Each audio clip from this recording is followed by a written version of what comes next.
Keep in mind we're riding the bevel, and we finish, here's the bevel. We need to be in this orientation as we finish that cut. Hi y'all, welcome to my shop. In this video series, I'm going to show you how I turn chessmen. Turning chessmen is not particularly difficult even for a beginner, but it does require some patience. It requires patience because you're having to duplicate a lot of parts, which some of you may not be familiar with. In addition, it's going to take you many hours to complete the task. The good news is you can spread these into bite-sized chunks over a long period of time as you're turning multiple pieces. There's lots of ways to do what I'm going to show you. There's different ways to chuck the wood. There's different ways to cut the wood. You can use different tools to cut the wood. Different wood turners are going to use different tools to cut the wood.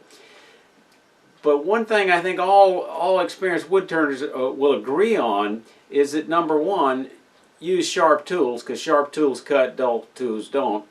And secondly, you need to ride the bevel to support that cut. Making a chess set requires coming up with a design and then determining the size you're going to make the chess set. Tournament chessmen generally have a king about 4 inches tall, which is appropriate for a size board with about 2 1/4 inch squares. I don't have a requirement for a tournament size set, so I want to make one a little bit smaller that would fit 1 3/4 inch squares. And the tallest piece, the king, is going to be about 3 inches tall, or about 80 millimeter. I did a Google search of chess sets, and I found a couple of simple designs as shown here. And I wanted a simple set, and I found this one, which I finally settled on, this simple and stylized set from one of the many online vendors of chess sets. The reason I like this look is that basically I felt it would be a bit simpler to make than some of the more complex designs, primarily because of the knight. Yet it still retains that familiar Staunton design that we tend to think of when we think of chessmen. Next, after selecting the design you're going to use and the size, determining the size of the chessmen, you need to determine what kind of wood you're going to use. Traditionally, chess sets were made out of dark pieces out of ebony, light pieces out of boxwood. Here in the United States, both are prohibitively expensive. Most chess sets nowadays, the dark piece is not made out of ebony. They're made out of rosewood. Most of the wood sets nowadays are made in India. Rosewood's very nice, but it can be very expensive, and for many people, the dust from rosewood can cause severe allergic reactions, which is another reason for me to avoid it. I have a large stash of Bradford pear, which takes detail very well. It's a light-colored, very plain wood without a lot of grain that can be distracting in some chess pieces, and it colors well for the dark pieces. So that's what I'm going to use. So let's get started. We're going to get started with pawns in this particular episode. Pawns are probably the best place to start because you're going to have to turn an awful lot of them. You're going to have to turn 16 of them. And that'll give you experience with tool selection and cut, figuring out what's the best way for you to make these. It'll give you an opportunity to experiment a little bit with how's the best way for you to drill the holes for weights if you're going to put weights in the bottom, and also how you're going to chuck it on the lathe and rechuck it. So let's get started.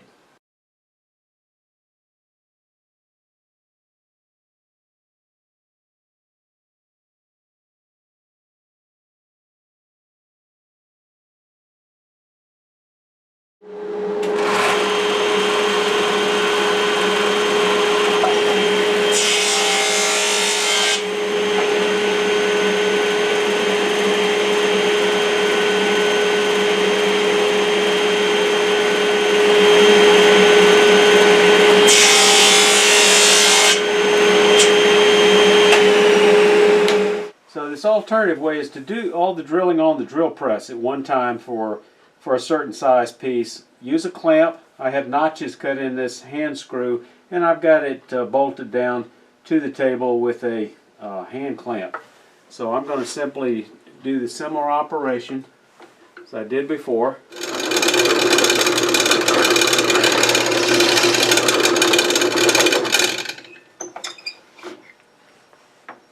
about that one. I've marked the center on these before I put them in here.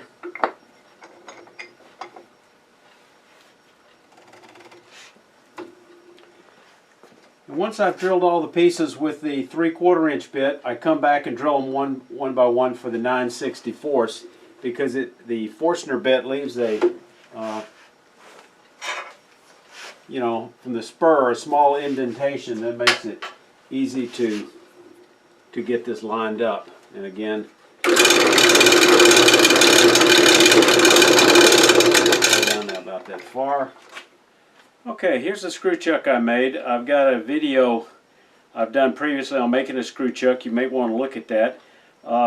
Ideally, the wood should be cross-grained because it holds the screws threads tighter, but in this case I just used a small piece of spindle stock, and for the small pieces I'm doing, I think it'll be adequate.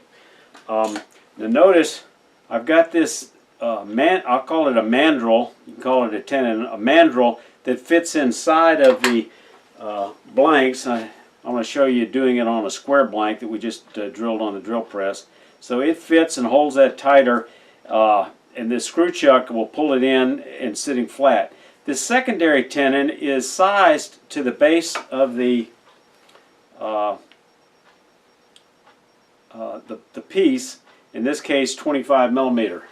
So each one of these has to be added and removed individually.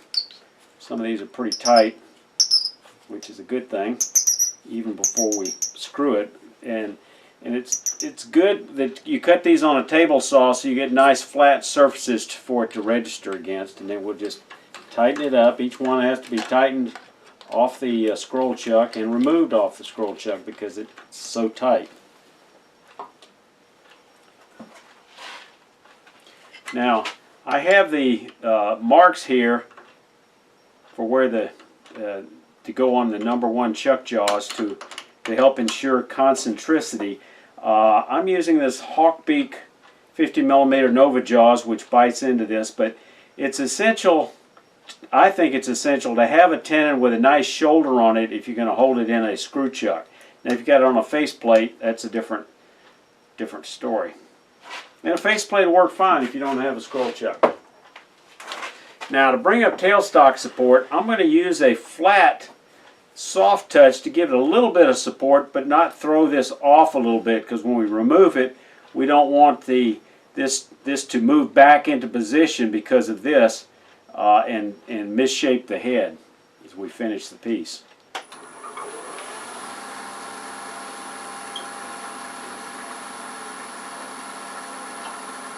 So I think having tailstock support up initially, at least while we're roughing it, I think is a good idea. And I'm going to use this 3/8 inch beating and parting tool to do the roughing. Speed this up, just come down.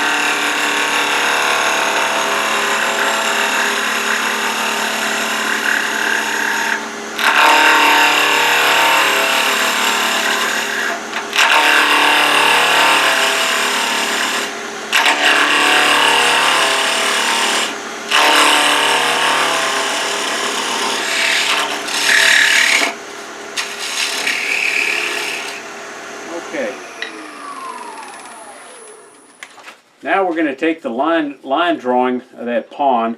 I'm going to set it up against the edge here and mark these critical dimensions. This one I'm going to eyeball. I'm going to use a parting tool, narrow parting tool, to make this cut. I don't know if you can pick that detail up.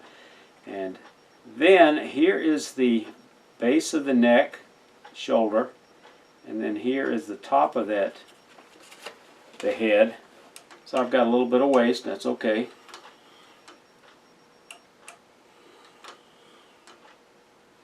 So first thing I'm going to do, just to get it out of the way, is use my thin parting tool to come in here and make that little bit of detail.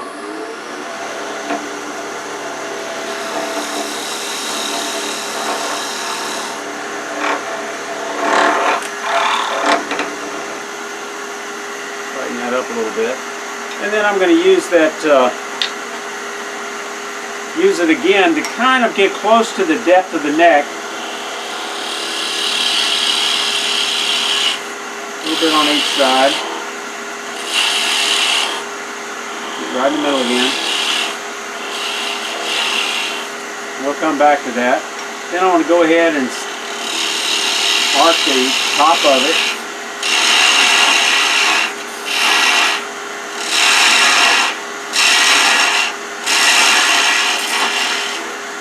Okay. Come back to the beading and parting tool. I'm going to go ahead and remove some of its waste.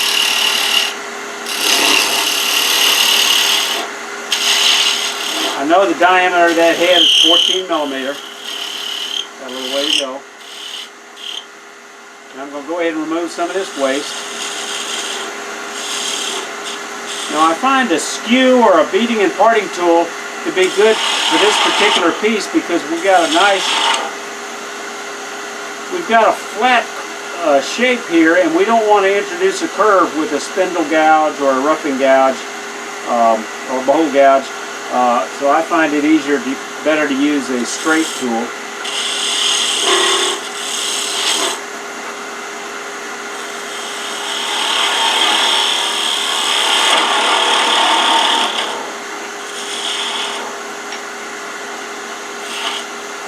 Okay, now I'm going to go to a skew and I'm going to mark just in the middle of that groove where that neck is actually going to be, and I'm going to go ahead and make a V cut there.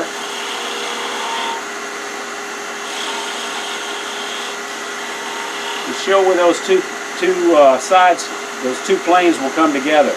I'm going to come in here now with this 1/2 inch. You can see I don't have much room here. I could have removed some of this. Wouldn't be a bad idea. Make it a little easier to get in there with the skew.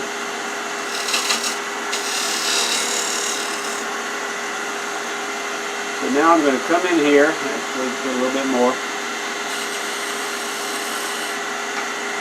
And I've got that secondary tenon there that serves to size the base. And I'm going to come in behind here and just try to pick up that cut right there.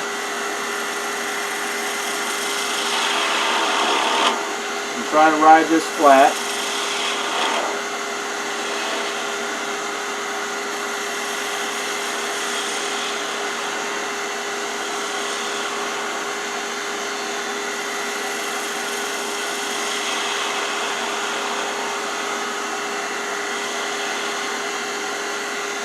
Okay, we got that pretty flat. Next thing we're going to do is start the head. And I want to make a V cut at the depth of the head, top of the head. Let me double check that dimension. Actually, we'll come back just a little bit.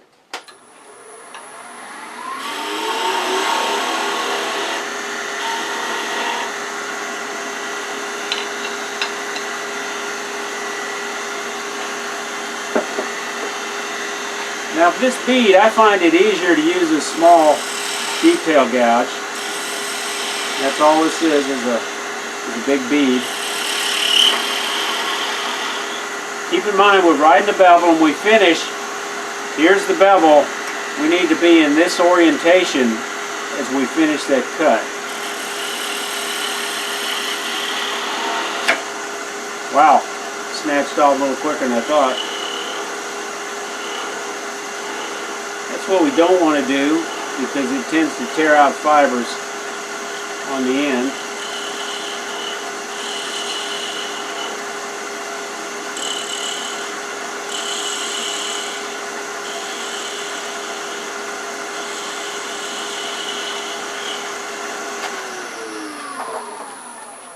Now, some folks have had good luck taking a piece of pipe, sharpening the edge, and using that for the ball. I did not have as good a luck on these smaller size pawns. Now, maybe if I used a full-size tournament size piece, but this is about 75% of the ones that fit on a large board. This didn't seem to work as well, and but it might be worth a try. So now I just look to remove any ripples.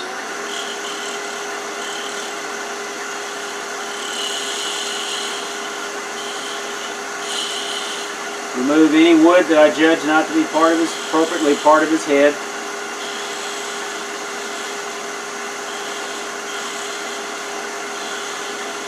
And sanding will clean up just a little bit of that.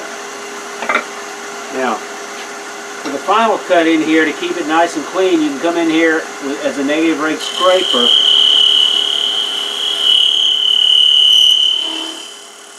To ensure you get this nice flat area. And there we are. Now I'll sand it up and go to the next one.